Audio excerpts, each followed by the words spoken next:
Bismillahirrahmanirrahim. Assalamualaikum warahmatullahi wabarakatuh. Allahumma sholli ala sayyidina Muhammad wa ala ali sayyidina Muhammad. Alhamdulillah kita berjumpa lagi hari ini, hari Selasa tanggal 26 Jumadil Akhir 1445 Hijriah atau tanggal 9 Januari 2024. Ya, seperti biasa kita jumpa lagi dalam acara Ahlan wa Sahlan dan kami menghadirkan seorang pria ganteng yang karismatis ya.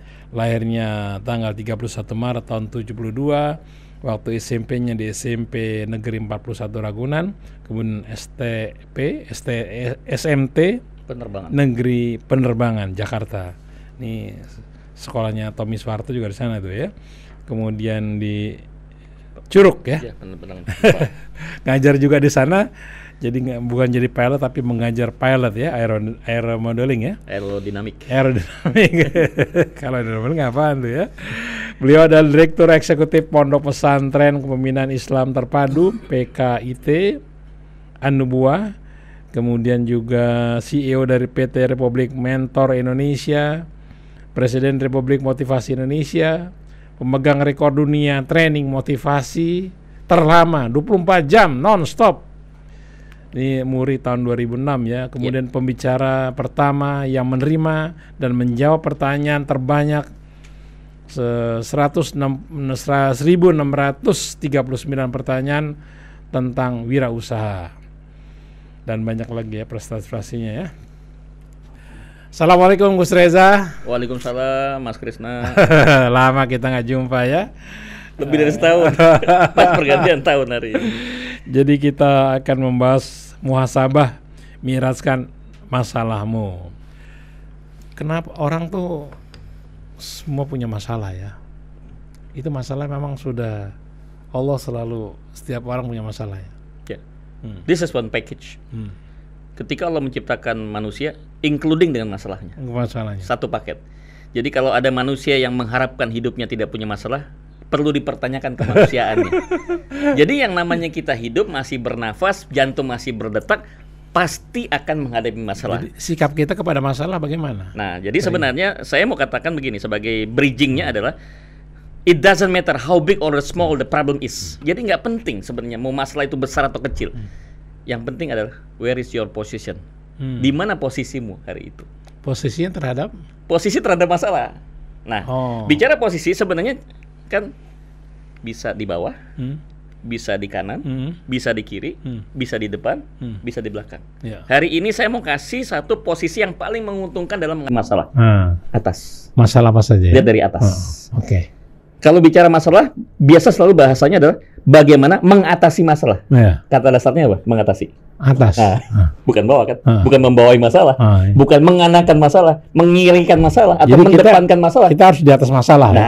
Berarti ketika Anda menghadapi masalah, Anda jangan di bawah, jangan di kiri, jangan di kanan, jangan di depan, jangan di belakang, tapi di atas. Di atas. Nah, secara psikologis, ketika seseorang itu melihat sesuatu dari atas, Mas Krisna, yang di bawah kecil. Contoh, kita naik ke Monas, lihat di bawah mobil itu kecil. Sesungguhnya itu nggak kecil, tapi karena dari atas lihatnya, kesannya kecil. Sama. Ketika Anda dihadapkan satu masalah yang besar, lihatlah dari atas. Seolah-olah yang tadinya masalah besar itu jadi tampak kecil. Kita lebih confidence untuk menyelesaikannya. Oke? Nah, poin berikutnya yang menarik adalah saya mau hubungkan dengan dunia penerbangan yang 7 tahun saya berkiprah di bidang itu. 2 tahun saya jadi sekolah jadi taruna di sana, kemudian 5 tahun jadi dosen, instruktur. Jadi ada satu pelajaran yang namanya ilmu aerodinamik. Itu mengatakan kepada kita bahwa jenis pesawat itu ada 2 macam. Yang pertama adalah fixed wing aircraft, macam Airbus, Boeing yang sayapnya tetap. Yang kedua adalah rotary wing aircraft, pesawat yang bersayapnya putar, namanya helikopter. Nah, bedanya apa, Mas Kris? Bedanya adalah kalau fixed wing aircraft itu take off dan landingnya parabola, seperti yang kita lihat di bandara. Dia butuh landasan pacu yang panjang, kemudian juga butuh proses yang agak panjang. Tetapi kalau kita bicara helikopter, rotary wing, nggak perlu. Dia ke atas, vertikal. Nah, ini yang disebut di dalam bahasa Inggris, bahasa penerbangan adalah hovering. Hovering itu adalah gerakan take off dan landingnya helikopter naik ke atas secara vertikal. Subhanallah, saya sampai merinding, Mas Kris. Kalau diterjemahkan dalam bahasa Arab, kata hovering itu adalah mi'raj. Di situ rahasianya. Jadi, apa hubungannya mi'raj itu dengan hovering tadi yang berada di atas masalah? Kita harus lihat pada sejarah. Dalam kitab As-Sirah An-Nabawiyah karena Syekh Dr. Sa'id Ramadan Al-Buti disebutkan, ketika Rasulullah mengalami apa yang disebut Amul Huzn, tahun kesedihan. Beliau ditinggal 2 orang yang paling dicintai. Khadijah dan pamannya Abu Thalib. Beliau sedih. Sebagai manusia wajar beliau itu sedih. Walaupun dia Nabi dan Rasul, dia juga manusia. Tapi dia manusia istimewa.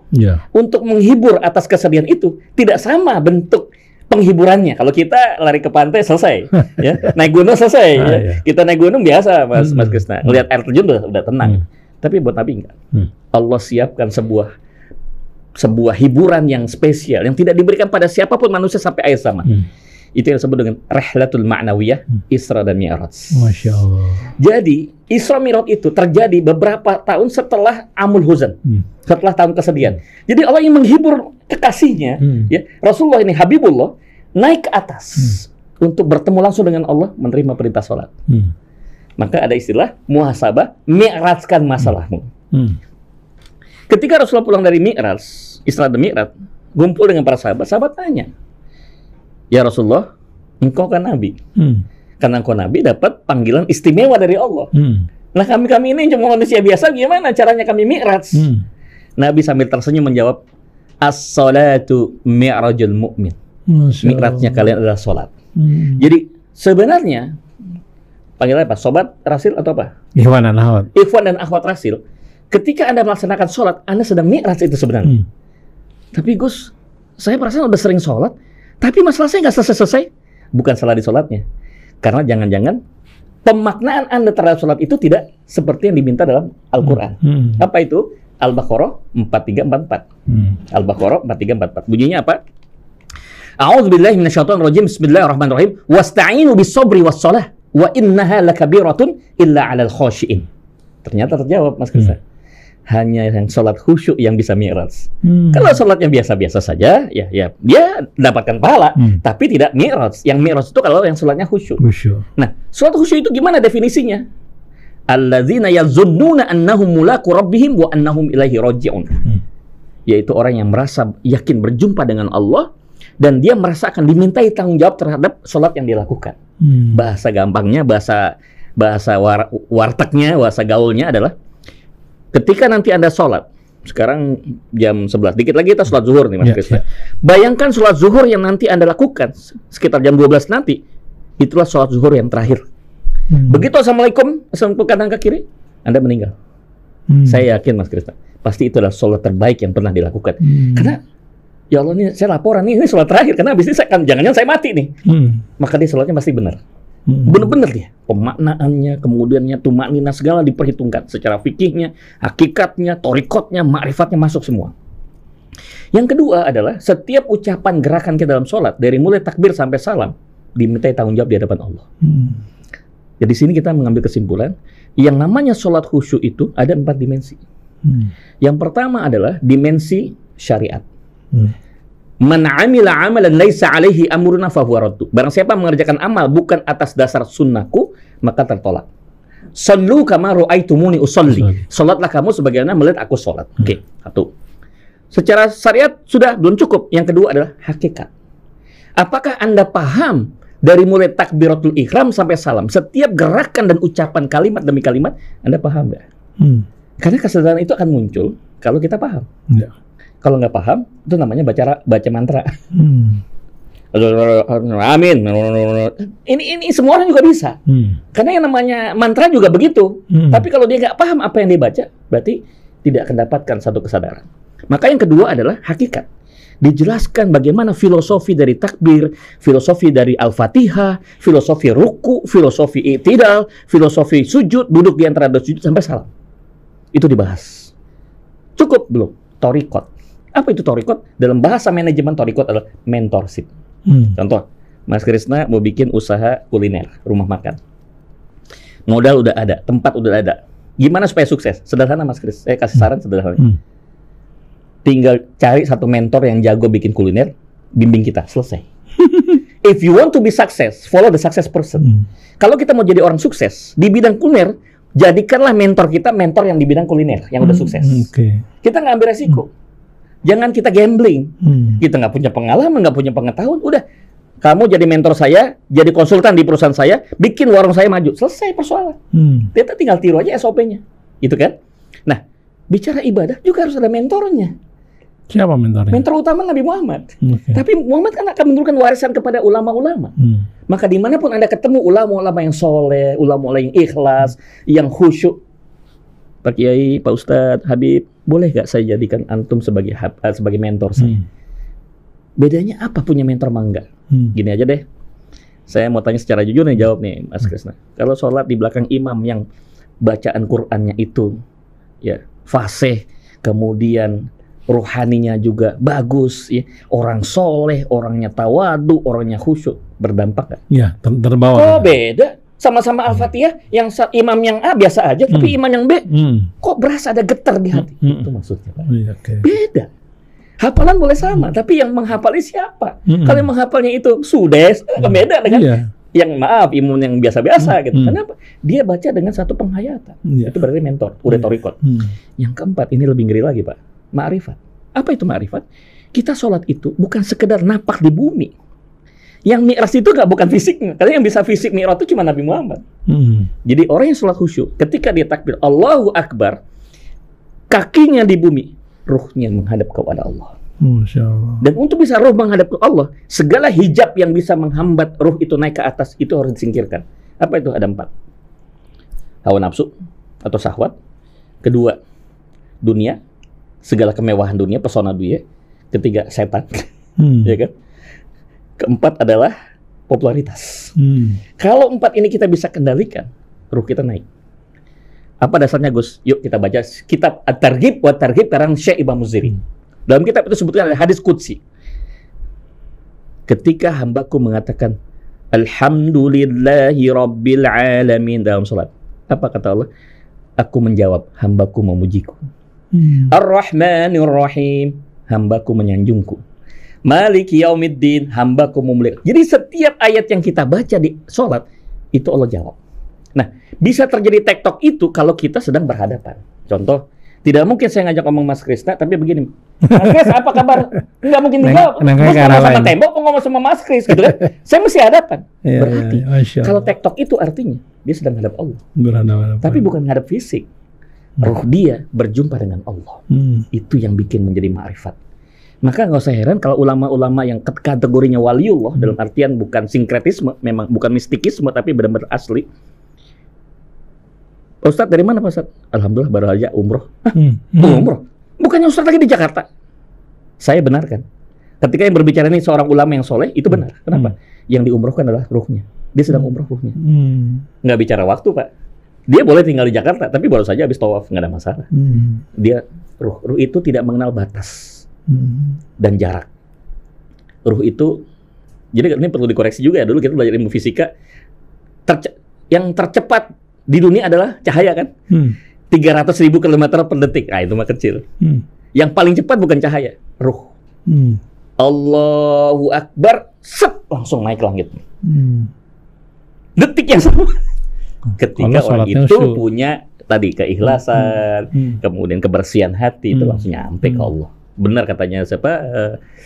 Bimbo ya? Aku dekat, engkau dekat. Aku jauh, engkau jauh. Jadi sebenarnya menjauhkan itu adalah Anda. Allah tuh pengen dekat. Bahkan Quran jelas, surat Qaf ayat 16. Surat 50 ayat 16. Wa nahnu aqrabu ilaihi min hablil warid. Aku itu dekat denganmu, lebih dekat dari seurat leher. Jadi ini dekat banget. Jadi kalau ada orang merasa tidak dekat sama Allah, ya andanya yang bikin jauh. Allah pengen dekat sama kita. Makanya kita lihat apa ya caranya, Mas Krisna, yang supaya kita bisa dekat sama Allah terus. Gampang. Dekat sama rumahnya. Di mana? Baitullah. Maka salah satu alasan kita bikin travel ini, saya ingin ajak setiap orang punya perasaan dan pengalaman spiritual yang luar biasa, bertemu langsung di rumah Allah. Nggak bisa pakai miniatur, walaupun kita di Masjid Kuba Emas, mohon maaf nih, masjid yang paling keren ada di Jakarta atau di seluruh dunia, nggak bisa menggantikan 3 masjid, Masjidil Haram, Masjid Nabawi, dan Masjidil Aqsa. Jadi mesti kunjungan ke tempatnya langsung. Apa medianya? Umroh dan haji. Makanya satu paket, kita bikin diklat sholat khusyuk, wisudanya di Mekah. Insya Allah kita mau buka program ini, Masya Allah, ini alimunnya juga luar biasa, Mas Krisna. Tanggal 19 Februari kita berangkat. Diklat sholat khusyuk bukan di Indonesia, langsung di sana. Laporan langsung mau. Masya Allah. segala yang punya maha. Itu kira-kira. Baik, Iwan Anwar masih bersama Gus Reza. Gusnya G-U-Z ya. Ya, Gus G-U-Z. itu bahasa Spanyol artinya brother. Brother Reza. Oke, nanti kami akan bacakan nomor HP beliau. Silakan disiapkan pulpen sama kertas. Nanti kami akan bacakan. Anda juga boleh bertanya atau mau sharing. Silakan, kami tunggu di 08111 999 Ini nomor teleponnya, catat ya. 0817 kemudian 331 684. 0817 kemudian 331 684. Gus Reza, lalu gimana dong sholat kami ini yang masih biasa-biasa saja, tidak seperti yang Gus Reza sampaikan tadi? Apakah tidak sah? Selama sholat kita sesuai dengan kaidah syariah, secara hukum, sesuai dengan sunnah Nabi, sudah sah. Dapat pahala. Tapi apakah kita cukup dengan pahala? Bukankah yang lebih nikmat adalah ketika kita bisa berjumpa dengan Allah? Sebagai media komunikasi kita dengan Allah. Itu yang mesti kita kejar. Insya Allah sholat yang Anda lakukan selama sesuai dengan sunnah tidak ada sia-sia. Semua pasti ada manfaat. Setidaknya pahala itu akan kembali kepada Anda. Tapi cobalah kita merasa belum cukup dengan apa yang kita dapatkan hari ini. Terus tingkatkan. Yang tadinya sendirian, yuk berjamaah. Yang sudah berjamaah, yuk di masjid. Yang sudah masjid, tingkatkan khusyuannya. Gitu. Makin terus dari tahun ke tahun khusyuk kita terus meningkat. Saya juga secara pribadi masih terus belajar, Mas Krisna. Kita belum merasa cukup dengan apa yang kita dapatkan hari ini. Mungkin perlu ada peningkatan lagi, level kita harus lebih naik lagi gitu. Apalagi menghadapi kondisi hari ini, ya.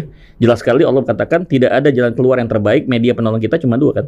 Wasta'inu bis-sabri was-shalah, cuma dua. Sabar dan sholat, selesai. Seberapapun yang namanya intimidasi, tekanan, hinaan, cacian, makian dan segala macam bentuknya, pengkhianatan, itu diselesaikan dengan dua cara kata Allah. Kesabaran dan sholat. Nah, bagaimana hubungannya sabar dengan salat? Nah, saya coba menghubungkan begini, Mas Krisna. Sabar itu kuatul mana'ah. Sedangkan salat itu kuatul indifa. Jadi begini, mobil yang bagus itu punya dua syarat. Punya engine, punya rem. Jujur Mas Krisna, saya kasih mobil Porsche, nggak ada remnya, mau? Iya sih, ngegasnya bisa 300 km per jam, Gus. Tapi kalau nggak ada rem kan sama aja saya nyari mati, ya kan? Mikir, wah gratis pun saya nggak mau. Ada rem, nggak ada mesin, di parkir doang nggak bisa jalan. Jadi yang ideal hidup itu adalah punya engine dan punya brake. Nah, engine apa? Sholat. Ngegasnya lewat sholat, makanya naik ke atas. Gasnya tuh ke atas. Tapi dalam proses naik ke atas supaya nggak tergelincir lagi, mesti ada benteng penahannya. Apa? Sabar.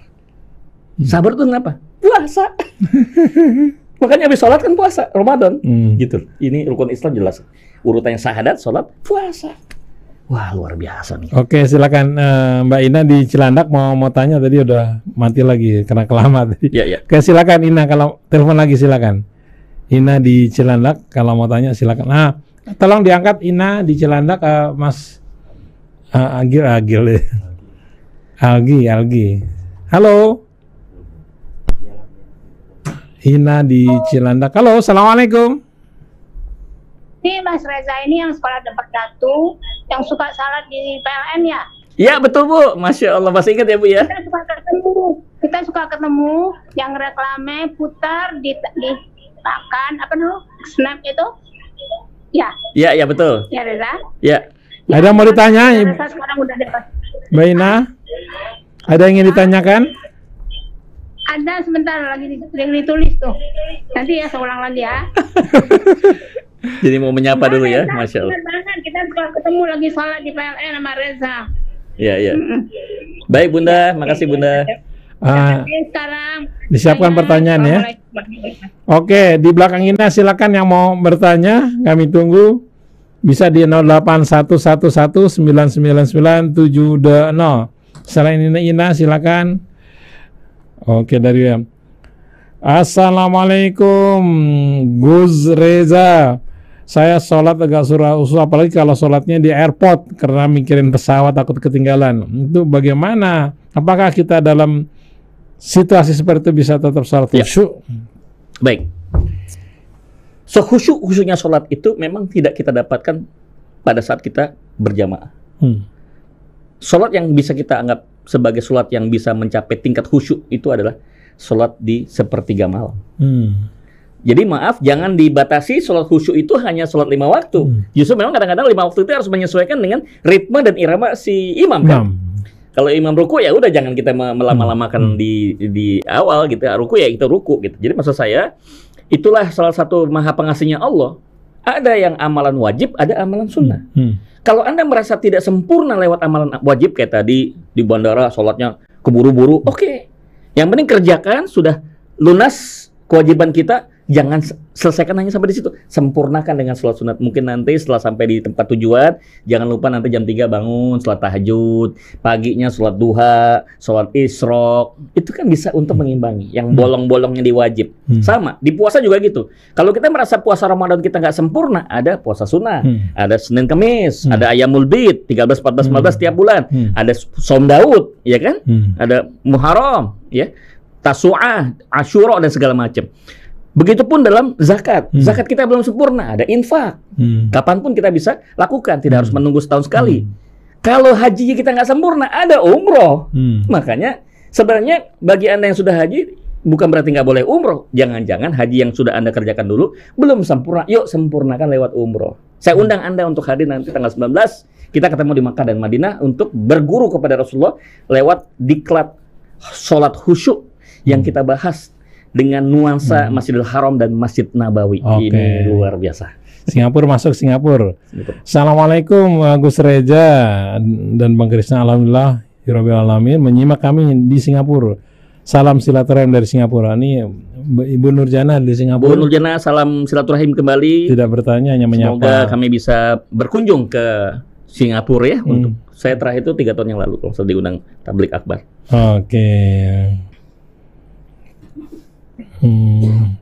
Assalamualaikum Gus Reza, saudara kami kena stroke. Bagaimana dia seperti putus asa? Bagaimana cara menyembuhkannya supaya dia bisa lebih tenang dengan stroke-nya? Ya baik. Yang pertama adalah husnuzon. Jangan pernah ada satu suuzon pada Allah, nggak pantas dan tidak elok. Ya. Sebagai makhluk kita harus sadar. Keilmuan yang kita miliki, pengetahuan kita sangat terbatas. Wa ma utitum minal ilmi illa qalila. Surat 17 ayat 85. Kamu tuh diberi ilmu cuma sedikit kata Allah. Sepintar-pintarnya kamu tuh ilmu sedikit. Jadi percayalah, apa yang Allah sudah takdirkan kepada kita, termasuk stroke tadi, pasti masih dalam kaitan pengawasan dan pengetahuan Allah kan.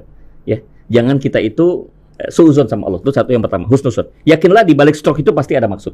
Yang kedua, husnuzon yang kedua yang harus dibangun adalah tidak mungkin Allah memberikan satu musibah, suatu masalah kepada kita melebihi kapasitas.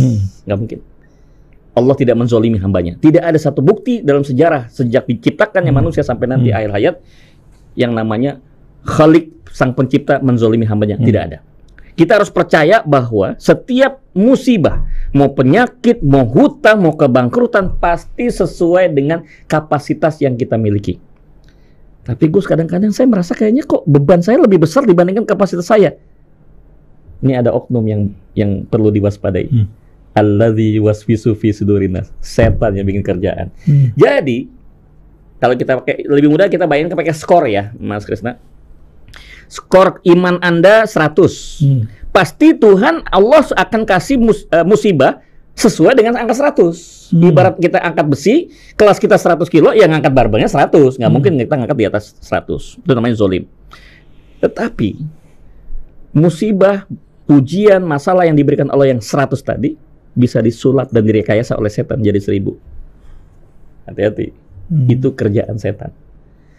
Contoh, seorang wanita yang sudah dewasa, kok ununda-nunda pakai jilbab? Apa kata setan? Jangan pakai jilbab, ntar gaul susah, cari suami susah, kantor susah, cari kerjaan susah, bisnis susah. Aja nggak pakai dia. Padahal apa korelasinya menutup aurat dengan masalah pekerjaan? Yang menjamin rezeki kita adalah Allah Subhanahu Wa Taala.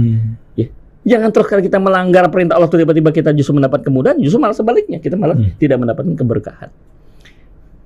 Sama, jangan pakai nilai-nilai Islam, Islamic value sudahlah dikebelakangkan saja. Sekarang kan zamannya kapitalis, sudah pakai kapitalis sebuah negara ya hancur aja sekalian. Ya kalau beda begitu kan. Jadi Sebenarnya Allah itu tidak akan mungkin memberikan beban kepada kita melebihi daripada kapasitas kita. Cuma kadang-kadang terkesan agak melebihi dari apa yang kita bayangkan, itu kerjaan setan. Tugas kita adalah bagaimana caranya menyingkirkan setan itu supaya tidak memberikan gangguan kepada diri kita. Oke. Insya Allah sembuh. Stroke-nya nggak ada masalah. Assalamualaikum Gus Reza, kami punya hutang yang belum dibayar-bayar. Kami udah berusaha masih sulit. Bagaimana kami mengatasi agar kami bisa melunasi hutang-hutang kami? Gus Reza, maaf dari hamba Allah. Ya, izin. Sambil melihat handphone ini. Utang ya? Ya. Oke. Salah satu yang bisa menghambat orang masuk surga adalah hutang. Bahkan seorang yang syahid pun, syahid yang sudah pasti masuk surga tanpa hisab, itu bisa tidak dilarang masuk surga sebelum dia melunasi hutang. Jadi kita mengingatkan, dengan pertanyaan ini justru mengingatkan pada kita, jangan sampai kita meninggal dalam kondisi masih punya hutang. Nah, bagaimana caranya kalau kita masih hidup menyelesaikan hutang ini? Yang pertama, harus dipahami oleh kita bahwa setiap kita sholat memulai dengan takbir. Allahu Akbar. Artinya Allah Maha Besar. Mafhum mukhalafah daripada Allahu Akbar itu adalah, kalau kita mengakui Allah Maha Besar, selain Allah, kecil. Berapa Anda punya hutang? 10 juta? Kecil. 100 juta? Kecil. 1 miliar? Kecil. Dibandingkan Allahu Akbar. Kalau kita sudah mulai dengan pemahaman Allah Maha Besar, maka segala sesuatu yang di luar Allah itu pasti kecil. Maaf, bukan berarti saya mengecilkan utang Anda, tidak. Tetapi dibutuhkan satu confidence dulu di awal. Setelah Anda punya kepercayaan diri yang kuat, yuk kita silaturahim. Persis seperti nama radio ini, radio silaturahim. Kita datangi orang yang berhutang. Orang berhutang itu paling kesel, ya, ngeles kita. Udah ngutang susah dikontak. Ya, rata-rata orang yang menghutangi kita itu senang kalau didatangin. Kita ngomong jujur dan terus terang. Bapak, Ibu, mohon maaf, utangnya belum saya bisa lunasi. Ini pemasukan saya seperti, terangkan apa adanya. Kalaupun diperlukan aset, ini aset saya. Kalau memang dipakai untuk meyakinkan Bapak dan Ibu bahwa saya tidak akan kemana-mana. Kalau udah dibuat begitu, saya rasa orang juga akan tersentuh hatinya. Sudahlah Pak, saya sedekahin aja. Alhamdulillah. Ternyata disedekahin. Kita doakan buat beliau supaya digantikan dengan harta yang lebih banyak dibandingkan apa yang dia utangin, kan gitu. Yang sering terjadi, kita udah berhutang malah susah dikejar gitu. Ya. Kesel juga yang nagih utang, ini kurang ajar, udah ngutang dulu, digilang ditagih susah banget gitu. Ada pindah, kadang banyak orang tuh nggak tanggung jawab, lari dari kenyataan, menghindar. Datengin silaturahim. Kemudian reschedule, lakukan penjadwalan ulang terhadap hutang tadi. Dibuat prioritas, mana yang mendesak untuk dibayar, mana yang paling mungkin dibayar. Walaupun Rp1, Rp2, itu menunjukkan satu komitmen kita yang bagus. Daripada nggak dibayar sama sekali ya. Misalnya, saya utang sama Mas Krisna 10 juta, Mas Krisna saya nyicil setiap bulan 100.000 baru mampu. Nggak apa-apa Gus, masih lebih dihargai daripada nggak bayar sama sekali gitu. Ini orang mau, ada keinginan, ada tekad gitu. Wah, jangan-jangan baru setengah tahun berjalan, udahlah Gus, nggak usah saya relakan. Karena ada komitmen. Yang terjadi hari ini, utangnya banyak, nggak disahur tiap bulannya juga nggak ada komitmen seperti ini ya. Jadi kan salah juga orang yang berhutang kan. Jadi itu dia terakhir, jangan lupa ya, yaitu berdoa kepada Allah. Jangan lupa istighfar, karena di antara salah satu yang menyebabkan hijabnya rezeki kita adalah dosa. Maka singkirkan dosa itu, bersihkan dosa itu dengan perbanyak istighfar kepada Allah Subhanahu Wa Taala. Maka insya Allah rezeki akan dibuka oleh Allah Subhanahu Wa Taala. Gus Reza, anak saya masih SMA, bercita-cita ingin menjadi penerbang, tapi matanya agak min. Apakah bisa itu? Bagaimana cara mengatasi supaya dia terkabul cita-citanya untuk menjadi penerbang? Ya jujur ya, kenapa memang dalam setiap tes seleksi untuk penerbang itu perhitungannya selalu teliti ya, termasuk masalah kacamata itu tidak diperbolehkan. Jujur aja, memang antara seat yang dialokasikan untuk bisa mengikuti pendidikan dengan peminatnya luar biasa. Zaman saya dulu masuk ke Curug, seat yang disediakan cuma 60 siswa, 60 taruna. Yang daftar 7.000. 7.000 dibanding 60. Gimana cara menggugurkannya? Masalah tinggi badan dicari masalah, kacamata dicari masalah.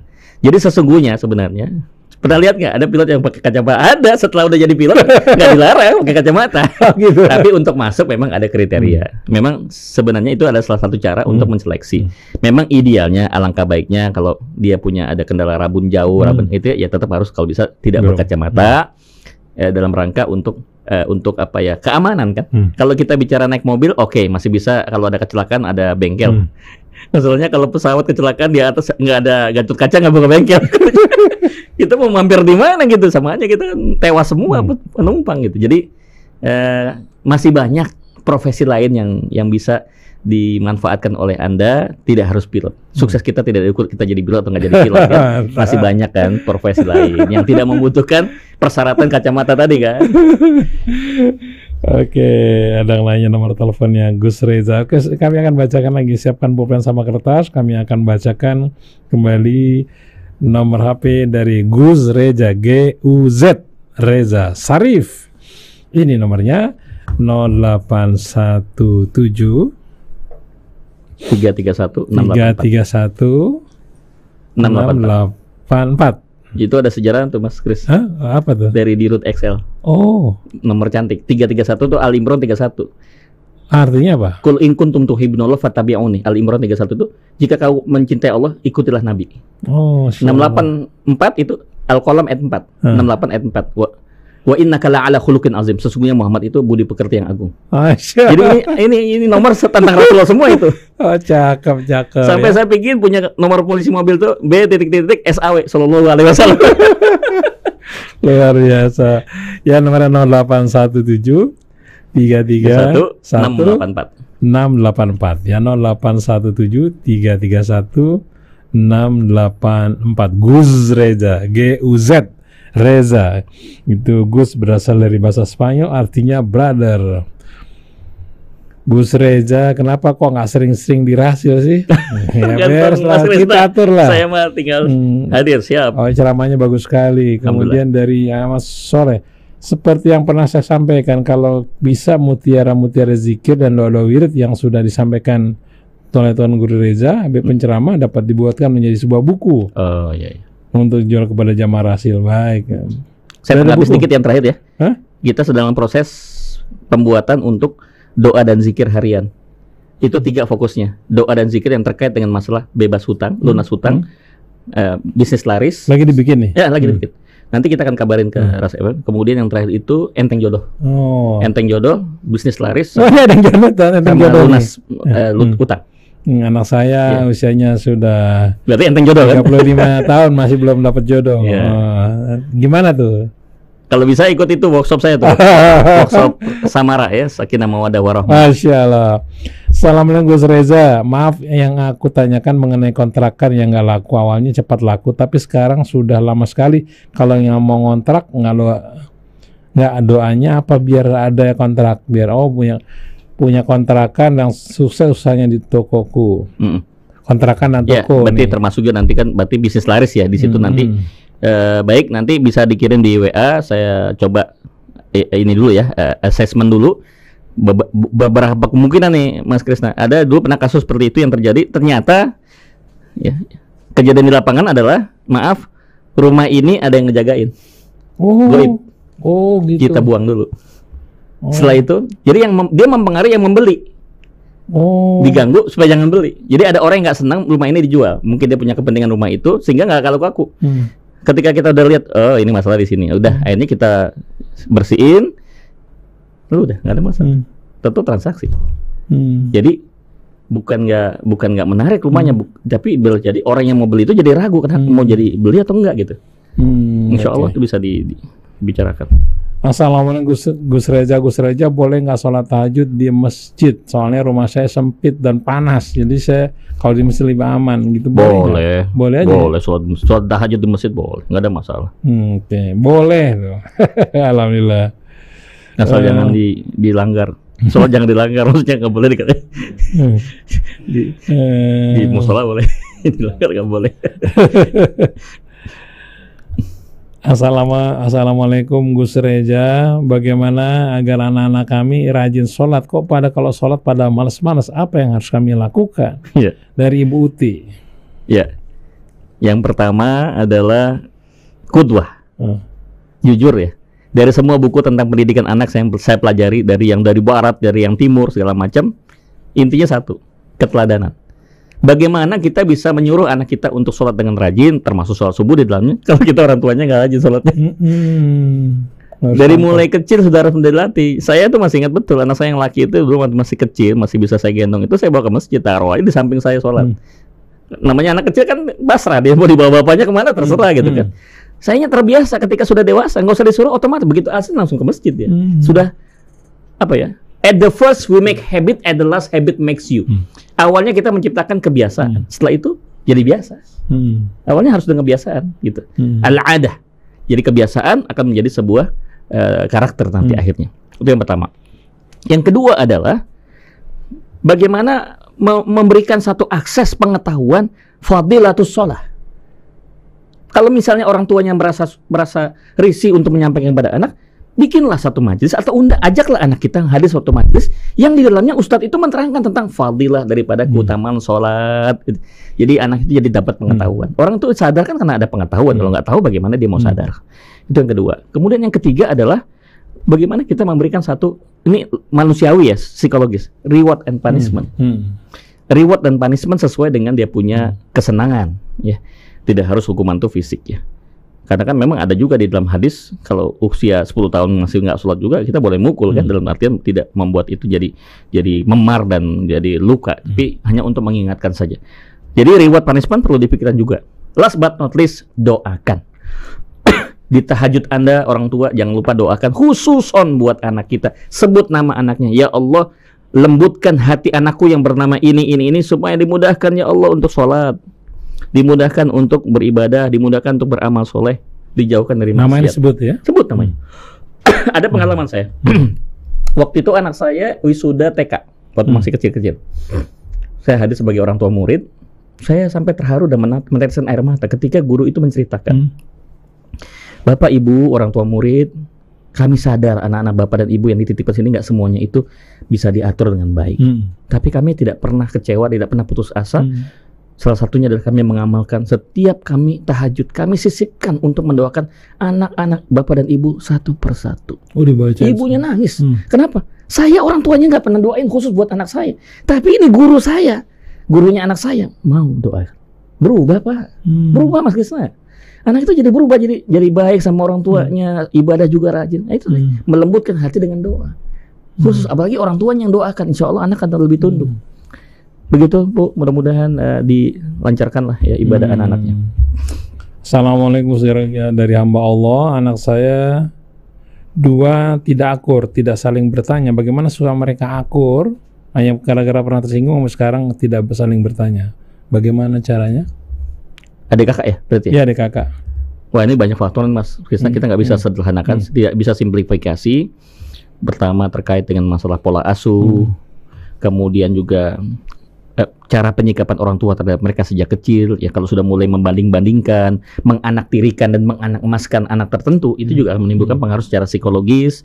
Dan kita juga harus pahami mereka juga dibesarkan di lingkungan yang berbeda, mungkin di sekolah yang berbeda gitu ya. Paling tidak yang bisa kita kondisikan di sini adalah 2. Membangun komunikasi yang terbuka dan demokratis. Daripada mereka harus cerita kepada orang lain, kenapa tidak cerita di internal? Karena ini menyangkut aib keluarga. Jadi lebih baik dan buruk jangan sampai keluar. Kita bicarakan di rumah. Itu yang pertama. Kemudian yang kedua, bisa jadi ya faktor yangkus, iman tuh naik kadang turun ya. Proses recharging imannya masih minimal kali. Kita punya handphone sebagus apapun, tapi kalau nggak pernah dicas ya nggak akan bisa digunakan. Ngecasnya kurang gitu. Nah kalau kita bicara ngecas, kalau handphone jelas ngecasnya di stop kontak ya. Kalau ngecas diri kita gimana? Ada 3. Yang pertama, Bu, Bapak, ngecas otak dengan apa? Ilmu. Ya, berikan sebanyak mungkin akses anak-anak kita untuk ilmu. Jangan dibatasi. Dia mau belajar apa, kita fasilitasi. Dia mau beli buku apa yang bermanfaat, kita beliin. Ya. Bikin perpustakaan di rumah, itu 1. Yang kedua adalah perut. Harus ada ngecas perut. Apa? Nutrisi. Nutrisi yang bagaimana? 4 sehat, 5 sempurna, 5 halal, 6 barokah. 4 sehat, 5 sempurna, 6 halal, 7 barokah. Sekarang, yang koruptor itu makanannya 4 sehat, 5 sempurna loh Pak. Tapi nggak halal. Makanya jadi nggak berkah gitu. Jadi nggak cukup 4 sehat 5 sempurna saja, harus 6 halal dan 7 barokah. Yang terakhir adalah hati harus dicas dengan apa? Zikir. Alladzina amanu wa tatma'innu qulubuhum bidzikrillah, ala bidzikrillah tatma'innul qulub. Surat Ar-Ra'd surat 13 ayat 28. Orang-orang yang beriman itu menjadi tentram hatinya karena zikir kepada Allah. Cukup nggak zikir sama anak-anak? Coba biasakan. Saya sampai hari ini masih melazimkan bersama keluarga zikir pagi dan petang. Kalau saya ada di rumah pagi udah pasti habis subuh kami bareng zikir. Ya, paling tidak sama istri saya. Zikir apa? Zikir pagi hari. Bareng-bareng. Itu udah pertahanan kita. Gitu. Insya Allah kalau dengan begitu dia lebih kuat imannya, insya Allah lebih mudah diajak ibadah. Assalamualaikum Gus Reza. Gus Reza, di antara banyak-banyak doa apakah yang paling mustajab, paling mantap untuk kami bacakan setiap hari? At-Taubah ayat terakhir. Taubah ayat terakhir ya. Bunyinya hasbiyallahu la ilaha illa laqad ja'akum rasulun min anfusikum azizun 'alaihi ma anittum harisun 'alaikum bil mu'minina raufur rahim. Hasbiyallahu wa in tawallaw faqul hasbiyallahu la ilaha illa huwa 'alaihi tawakkaltu wa huwa rabbul 'arsyil 'azim. Itu sebenarnya doa zikir pagi dan petang yang saya biasa lazimkan itu minimal 7 kali itu. Lebih ya silakan. Tapi jangan dipatok harus 999. Nanti jadi bid'ah repot nanti ya. Jadi yang kita mampu aja berapa silakan. Hasbiyallah udah cukup itu. Kalau masih kurang juga ada satu doa yang diajarkan Nabi yang kita udah baca tuh udah lengkap semua. Subhanallahi wa bihamdihi adada khalqihi wa ridha nafsihi wa zinata 'arsyihi wa midada kalimatihi. Itu adanya di mana? Ada di hadis. Ada hadis. Di hadis. Bacalah doa itu insyaallah. Oke, Assalamualaikum Gus Reza. Bagaimana mengatasi anak berumur 36 tahun untuk rajin sholat? 36 tahun? 36 tahun. 36 tahun. Enggak dibilang nikah apa tidak nih? Ya, sebenarnya kalau sudah dalam usia balik itu tanggung jawabnya sudah pada masing-masing. Ya kan? Kecuali masih di bawah usia balik, kita masih punya tanggung jawab sebagai orang tua. Tapi kalau sudah di balik itu kan nanti masing-masing menanggung dosanya. Ya. Kita akan menanggung dosa masing-masing di hadapan Allah Subhanahu wa taala, kecuali dalam konteks suami istri. Ketika istri berdosa, suami ikut tanggung jawab. Maka tidak boleh suami itu membiarkan istrinya maksiat. Membiarkan istrinya dalam keadaan tidak beribadah, makanya harus ditegur. Bahkan kalau untuk tahajud pun boleh tuh nyiram pakai air, boleh. Bangunin. Bangun istriku gitu. Tapi kalau suaminya maksiat, istri tidak punya tidak ikut nanggung dosa suami. Ya, bukan berarti kita membiarkan suami kita terserah apa adanya, tidak, tapi serahkan pada Allah, titipkanlah pada Allah suami kita supaya nanti dia kembali bisa membawa keberkahan dan juga keselamatan buat kita. Nah, sama usia 36 udah lebih daripada balik gitu. Jadi kembali berpulang kepada yang bersangkutan. Sekali lagi tugas kita adalah menasihati dengan kebenaran, kesabaran dan kasih sayang plus doa. Itu aja. Itu yang bisa kita lakukan. Hidayah bukan milik kita loh, Pak. Surah 2856 jelas itu. Wa innaka la tahdi man ahbabta walakinallaha yahdi may yasha wa huwa 'alamu bil muhtadin. Sesungguhnya engkau tidak bisa memberikan hidayah kepada orang yang kau cintai sekalipun. Nabi Muhammad saja, pamannya saja nggak bisa dikasih hidayah. Nah, apalagi kita yang bukan Rasulullah gitu.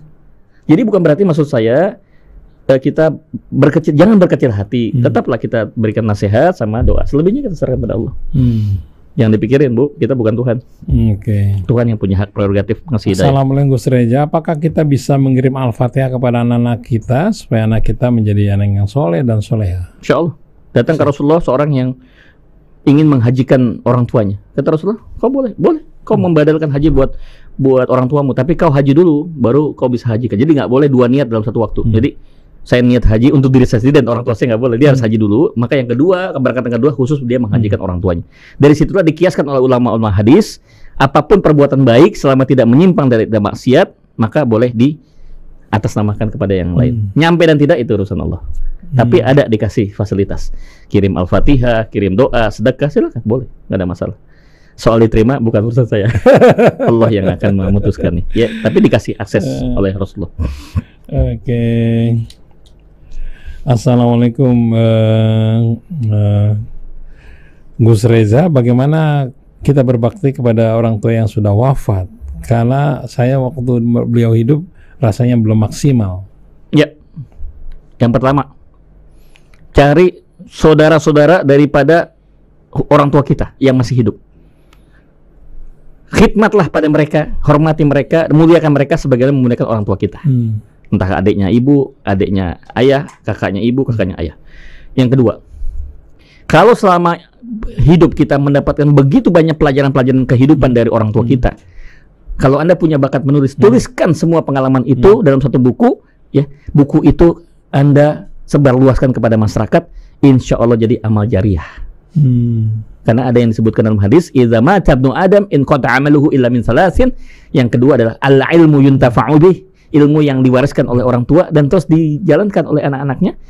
Ya, mungkin nggak semua orang tua punya majelis taklim, nggak semua orang tua punya sekolah Islam, tetapi paling tidak ilmu kehidupan yang diajarkan orang tua Anda tuliskan, Anda sebarluaskan. Mau disedekahkan juga bagus. Nanti pahalanya ditujukan buat orang tua kita. Yang ketiga adalah wakaf. Ya, punya harta wakafkan atas nama orang tua. Silakan. Insya Allah pahalanya ngalir buat orang tua. Assalamualaikum, saya Aris di Temanggung. Oh, dari Temanggung ini. Temanggung, Jawa Tengah, Jawa Timur tuh. Jawa Tengah. Jawa Tengah. Bagaimana cara efektif baca Quran sehingga setiap kita membaca Quran bisa memahami dan mengamalkan dalam hidup yang berkehidupan? Dari Amarulis Aris Marianto. Ya, di dalam konsep diklat Quran yang kami lakukan itu ada 5M. Jadi pertama, buat ikhwan kita di Temanggung, pertama adalah ma'rifatul Quran.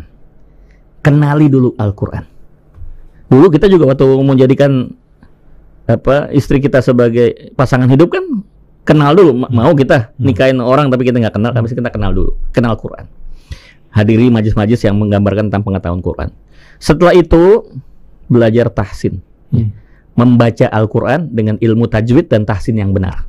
Karena salah membaca dan salah mengucapkan makhraj dan tajwidnya itu berdampak juga kepada suasana hati kita dan artinya. Contoh, maaf bukan bermaksud apa-apa, kadang-kadang aksen dari daerah kita pun bisa mempengaruhi juga bacaan kita. Alhamdulillahi rabbil ngalamin. Itu nggak ada, itu nggak ada dalam tajwid, dalam makhraj yang ada ain alamin. Terus yang basic-basic aja Mas Krisna. Kalau kita ngomong masalah dhammah, kasroh dan fathah itu mesti jelas. Kalau ada satu huruf yang ada fathahnya, maka kita baca A-nya itu mesti kayak kita menyeringai A. Ini harus benar A gitu ya. Kalau I benar-benar kayak kita sedang I gitu ya. U bulat. Alhamdulillahi rabbil alamin. Itu jelas. Ya. Nggak apa-apa kita agak lama sedikit, tetapi kalau kita bacanya benar, insya Allah itu akan berdampak kepada hati kita, insya Allah. Ya, innamal mu'minuna alladzina idza dzukirallahu wajilat qulubuhum wa idza tuliyat alaihim ayatuhu zadatuhum iman. Dibacakan ayat bertambah iman kita. Kenapa kita nggak bertambah iman? Bacanya salah mungkin. Padahal Al-Fatihah itu kan rukun sholat. Kalau bacanya salah ya berarti sholatnya jadi batal dong. Bahaya juga itu kan. Ketiga adalah menghafal. Tapi dimulai dengan memahami dulu, memahami isinya baru menghafal. So ada yang menghafal dia nggak paham isinya. Gampang hafal, gampang hilang. Karena dia nggak paham. Ya kalau dia paham, baru kemudian menghafal. Terakhir mendakwahkan. 5M. Mengenal, membaca, memahami, menghafalkan, dan mendakwahkan. Mengamalkan otomatis dalamnya. Oke, assalamualaikum Gus Reja. Kalau kita sholat maghrib, isya dan subuh, kita sebagai makmum, apakah kita baca Al-Fatihah juga di belakang setelah imam baca Al-Fatihah? Di antara mazhab yang paling masyhur adalah bacaan imam adalah bacaan kita. Artinya ketika kita sholat berjamaah, walaupun kita tidak sempat membaca Al-Fatihah, bacaan imam adalah bacaan kita. Jadi kita nggak usah baca lagi. Walaupun ada mazhab yang mengatakan kita membaca lagi Al-Fatihah. Tapi kalau tidak sempat, insya Allah sudah cukup bacaan imam itu bacaan kita. Makanya kalau yang mengerti imam itu setelah Al-Fatihah sebelum baca surat dia harus kasih jeda untuk memberi kesempatan yang punya mazhab ingin baca Al-Fatihah, dia ada kesempatan. Assalamualaikum Gus Reja, bagaimana caranya anak saya hanya bermain kepada teman-teman itu teman-teman yang soleh dan soleha, sementara teman anak-anak saya kelihatannya kok ngerokok, kelihatannya dari ini kayak gak bergajul. Bagaimana supaya anak saya bermain kepada teman-teman yang soleh dan soleha? Ya. Yang penting buat kita sebagai orang tua bukan isolasi, tapi filterisasi. Kalau isolasi itu kita masuk anak, nggak boleh kemana, dikunci aja rumah, dikunci rumah, handphone nggak dikasih, TV dicopot, nggak bisa. Tetap nanti dia akan ada akses lain. Kita berikan kebebasan dia untuk keluar, tapi kita titip di kepalanya filter. Nah, yang terjadi adalah membiarkan anak bebas bermain di luar, tapi nggak ada filternya. Akhirnya apa? Nggak bisa memilah dan memilih. Akhirnya dia bergaul sembarangan aja. Ya, anak-anak juga harus bergaul. Kalau dia cuma di rumah aja, jadi nggak berkembang dia. Jadi menurut saya, tinggal kembali ke orang tua. Menurut Anda, sampai batas apa dia boleh bergaul di luar? Tinggal tergantung seberapa kuat filter yang Anda sudah tanamkan pada dia. Apa itu filternya? Tarbiyah. Sudahkah tarbiyah itu memadai di rumah? Sudahkah tarbiyah di sekolah sudah memadai? Maka pilihlah sekolah yang terbaik buat anak-anak kita. Kemudian siapkan pola asuh yang terbaik buat anak-anak kita. Barulah kita lepas dia ke lingkungan. Oke, selanjutnya dari Ibu Aminah. Assalamualaikum Gus Reza. Saya kalau membaca Al-Quran, surat Yasin, pahalanya saya kirim untuk almarhumah, kedua orang tua saya. Sampai untuk mereka kah itu? Dari Ibu Aminah di sudah kita jawab, ya? Indah Jonggol sampai ya. Baca saja, nanti diterima tidak itu Allah yang akan menentukan. Oke. Insyaallah. Silakan mau dihadiahkan boleh. Assalamualaikum Gus Reza. Kenapa nggak sering-sering sama Sirandi Rasil? Ceramahnya menarik sekali. Alhamdulillah. Udah dimengerti dan mantap. Oke. Terima kasih Bu Tita. Di mana Bu Tita tuh? Bu Tita di mana? Kemanggisan apa? Kemanggisan, Jakarta Barat berarti ya. Insyaallah Bu Tita. Kita tergantung host. Oke. Apalagi ada tol baru ya. Kita dari rumah saya Depok tuh ya, paling cuma 20 menit ya, 20 menit. Sekarang Jatikarya, Nagrag, Pamulang udah ada. Udah ada sekarang. Tadi dari Tangerang cuma 30 menit ya. Oh, jadi Jatikarya tuh keluarnya. Jatikarya keluar dari Tangerang. Udah ada langsung. Asal ini aja tuh. Itolnya cukup. Iya, itolnya aja. Yang penting itolnya deh. Tapi kita jadi nggak kena macet di Simatupang kan, nggak kena macet di Lingkar Dalam. Oke. Assalamualaikum Gus Reza. Kita sebagai warga negara Indonesia dengan hiruk pikuknya masalah politik ini makin panas. Bagaimana kita bersikap, Gus Reza? Boni politik ini. Iya. Baik. Istafti qalbak. Mintalah fatwa dari hatimu. Ya. Hati itu netral. Hati yang bersih bisa mendeteksi mana yang baik dan mana yang buruk. Tapi hati ini perlu juga dipandu oleh kejernihan akal. Akal ini bisa membedakan mana yang bagus dan mana yang tidak bagus. Dan terakhir, jangan lupa, kita perlu meminta pandangan dari orang-orang bijak di sekeliling kita, bagaimana pilihan yang terbaik. Karena mereka bisa berbicara itu juga karena lewat pengalaman yang panjang dan keilmuan yang sangat dalam. Itu pesan saya. Jadi pertama, tanyakan hatimu. Yang kedua adalah jernihkan pikiranmu untuk bisa memilih dan memilah. Dan ketiga, mintalah pandangan dari orang yang bijak. Seperti dalam Quran surat Al-Anbiya ayat 7 menyebutkan, surat 21 ayat 7, fas'alu ahla dzikr, bertanyalah kepada orang yang lebih paham. Kalau kita nanyanya sama Google, nanyanya sama lembaga survei, ya pasti tidak memberikan jawaban yang benar ya. Jadi bertanyalah kepada orang yang lebih bijak sehingga kita benar-benar tidak salah. Karena nanti pilihan yang kita lakukan itu akan diminta tanggung jawab dari Allah Subhanahu wa taala.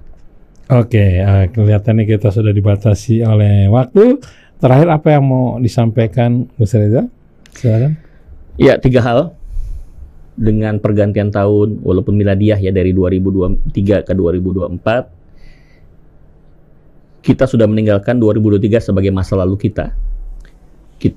Bagaimana yang kita harus lakukan supaya 2024 bisa lebih bagus? Ada 2 sikap yang harus kita kerjakan. Yang pertama adalah kita mau dengan rendah hati untuk menginventarisir pengalaman kita di masa lalu. Kumpulkan semua pengalaman kita masa lalu, yang buruk ataupun yang baik, kumpulkan menjadi sebuah pengalaman buat kita. Kata Nabi, jangan masuk lubang yang sama untuk kedua kalinya. Kalau udah pernah gagal di tahun 2023, jangan diulangi di tempat yang sama. Ya. Kalau kita kreatif, cari lubang yang lain. Gitu. Yang kedua adalah kita harus lebih kritis dan lebih cerdas di dalam menganalisis kondisi kekinian. Maaf nih bahasanya agak sedikit namanya budayawan ya Mas Kris, izin. Ini Mas MH. Mas MH pernah menyampaikan dalam suatu kesempatan, kalau sampean baca koran, baca berita kalau sekarang online, itu informasinya informasi kentut. Nggak penting kentutnya. Yang penting apa, Mas MH? Siapa yang kentut? Mengapa dia kentut? Kenapa kentutnya hari ini bukan besok dan kemarin? Siapa yang berkonspirasi dalam dunia perkentutan ini?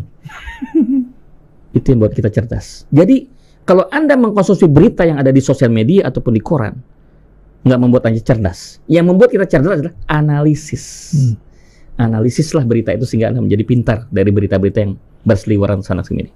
Yang ketiga, rencanakan masa depan kita dengan baik. Pada surat 59 ya, Al-Hasyr ayat 18 disebutkan, ya ayyuhalladzina amanu taqullaha wal tanzur nafsum ma qaddamat liqad. Hendaklah setiap orang membuat rencana untuk masa depan. Itu yang membuat gagasan kami, Mas Krisna, membuat yang namanya umroh muhasabah. Jadi kita langsung memasang proposal. Kita bantu mereka bikin roadmap dan proposal hidup, proposal sukses mereka. Nanti presentasinya di Ka'bah. Langsung di hadapan Allah, di multazam antara pintu Ka'bah dan Hajar Aswad. Disitulah kita akan menyampaikan proposal hidup kita kepada Allah. Kurang apa lagi coba? Bukan di investor. Ini Aso di Maha Investor. Gak main-main nih. Insya Allah mudah-mudahan Rasil juga begitu. Insya Allah nih akan makin maju Rasil FM. Kenapa? Minta sama yang maha kaya, jangan sama investor, jangan dijual nih Rasil. Kalau bisa tetap dipertahankan, minta doa sama Allah di Ka'bah. Insya Allah, ya Allah maha kaya, gampang bagi Allah tuh. Kun fayakun jadi semua itu. Kita juga ada travel soalnya. Ya, makanya sinergi kita, bersinergi nggak apa-apa. Ayo bersinergi kita, kenapa tidak? Oke, baik, ini terakhir ya. Saya akan bacakan lagi nomor HP Gus Reza. Silakan dicatat, ini terakhir loh, ini kita habis ini mau tutup. Dicatat ya, 0817 kemudian 331 kemudian 684 0817 331 684. Boleh curcol nggak, Mas Kris? Apa? Curcol. Apa tuh? Curhat colongan. Gimana? Rukun Islam berapa? 5. Pancasila? 5. Ya, jangan lupa pilih nomor 5. Ya, insya Allah saya diamanahkan Allah Subhanahu Wa Taala melalui salah satu partai Islam untuk maju sebagai calon anggota DPR di Banten. Oke, baik. Terima kasih sekali lagi Gus Reza. Saya Muhammad Krisna, Ondi Saputra, dan Algi, dan juga di sini ada Pak Miftah dan Pak Hamdi ya. Terima kasih sudah mengantar Gus Reza. Kita akan jumpa lagi kapan-kapan. Saya Muhammad Krisna, mohon pamit. Wabillahi taufiq wal hidayah. Assalamualaikum warahmatullahi wabarakatuh.